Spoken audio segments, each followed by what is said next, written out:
Inflation has been going up like crazy. Inflation is now outstripping personal income growth. Over the past 3 months, consumer price inflation rose by 7%, while personal income increased by only 4%. Most Americans are experiencing a loss of their real purchasing power, a decline in their standard of living. In a recent survey, 9 out of 10 Americans said that inflation is the most critical problem facing the country. Inflation has become such a political hot potato that Joe Biden now says is Vladimir Putin's fault. Can things get any worse? What is the truth about inflation? Hi, I'm David Wu, a former Wall Street macro strategist with a 20-year track record of making actionable predictions about big global macro themes. Welcome to the Money Game, where I take on groupthink, propaganda, and conspiracy theories in my critical analysis of financial markets, economics, and politics. Today, I'm going to talk about the consequences of inflation. I'm going to tell you that there is no relief in sight, no happy ending, no light at the end of the tunnel. If inflation is not bad enough, I'm going to convince you that it will be followed by a recession in the not too distant future. The only good news I have for you is that Wall Street's complacency provides opportunities for early birds, that you still have time to prepare for the worst. Over the past 50 years, there have only been 2 other times when inflation significantly outpaced personal income growth, from 1973 to 75, and then from 1979 to 81. Both of these 2 periods were associated with severe recessions and stock market declines in the United States. These 2 periods have 2 themes in common. 1, a big surge in oil price. In the first period, there was the Arab oil embargo following the 1973 Yom Kippur War between Israel, Egypt, and Syria. In the second period, 7% of world oil production was lost as a result of the Iranian Revolution in 1979. 2, a rapid rise in interest rates. On both occasions, the Federal Reserve had to raise interest rates quickly to contain the inflation fallout of the energy crisis. The combination of the oil price shock and higher interest rates drove the U.S. economy into a recession at the end of 1973 and again in the beginning of 1980. What do these 2 recessions tell us about the U.S. economy in 2022? Oil prices spiked over the past year and the Fed has begun to hiking interest rates. Are we headed towards a recession? If there's one lesson that we can draw from these past 2 recessions, it is that it is futile to try to forecast exactly when a recession begins. Indeed, some of the most popular leading economic indicators fail to predict the timing of these 2 recessions. Take, for example, ISM Manufacturing Survey. This indicator was at best coincidental in the 1973-75 recession and a lagging indicator in the 1980 recession. Or non-farm payroll, the most widely followed U.S. data release. In both recessions, the creation of new jobs did not slow until after the recession has begun. What about household saving rate? 70% of U.S. GDP is household consumption. A big pullback in consumer spending is a necessary and sufficient condition in every recession. Here, the evidence is mixed. Household saving rate was rising in the lead up to the 1973-75 recession, but in the case of the 1980 recession, it rose only after the recession had started. And yet, something caused U.S. consumers to cut spending aggressively, setting off a chain reaction of falling output in employment. What was it? The answer is the stock market.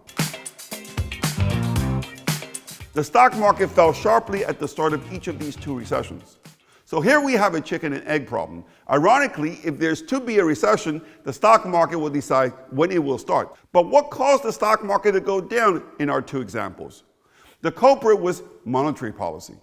In both periods, interest rates were rising in the run-up to the stock market drop and the recession that came afterwards. This may sound obvious, but is an important takeaway.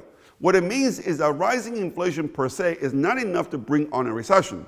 However, interest rate hikes in response to rising inflation might just do the trick. High inflation is not necessarily a problem for the stock market. Much more crucial for the stock market is what the Fed will do to rein in inflation. In modern economies, monetary policy works through the so-called financial conditions. The idea is that the tighter the current financial conditions are, the slower the economy will grow in the future, and thus the higher chance that lower inflation will materialize. When looking at the history of U.S. financial conditions as calculated by the Federal Reserve Bank of Chicago, what immediately stands out is just how tight financial conditions were in the run-up to the 2 recessions we discussed, and how easy they are now. This would suggest that for the Fed to bring down inflation, financial conditions will have to tighten much more. Will the tightening of financial conditions in 2022 lead to a new recession? The US economy has changed a great deal in the past 50 years. The received wisdom is that increased efficiency and flexibility in both the labor market and the goods market mean financial conditions won't have to tighten as much as in the past to bring down inflation. With both S&P 500 and its cyclically adjusted price-to-earning ratio not far from their respective all-time high, it is very clear that the market is giving the Fed the benefit of doubt. This is also why Wall Street still expects the U.S. economy to grow by 3.5% this year and earnings of U.S. companies to grow 9%. In my view, there are two problems with the current Wall Street consensus. One, the Federal Reserve is already behind the curve. It has never happened before that the Fed is starting to tighten policy when the inflation genie is already out of the bottle. Yes, the Fed has been too slow in taking away the punch bowl of easy money. This is why they're talking up 50 basis point hikes and reducing their balance sheet to drive up long-term interest rates more quickly. History tells us that when central banks are playing catch-up, bad things can happen. Two, Americans have lost confidence that economic policies can make inflation go away. A recent Michigan University survey shows that half of all consumers unfavorably assess current policies, which is more than 3 times the 16% of people who assess them favorably. In other words, the Fed also has a credibility problem right now. This is making their job even harder and could even force them to over-tighten to compensate.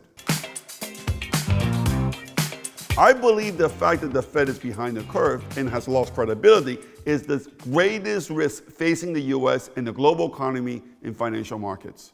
With no end to the Ukraine war in sight, with the arrival of Omicron in China threatening to shut down the global supply chain, with inflation outpacing personal income growth, with significant tightening of financial conditions still ahead, I'm inclined to think that a recession is a foregone conclusion. The question is not will there be a recession, but when. My bet is that it will start before Thanksgiving. If you got something out of this program, please hit like and subscribe.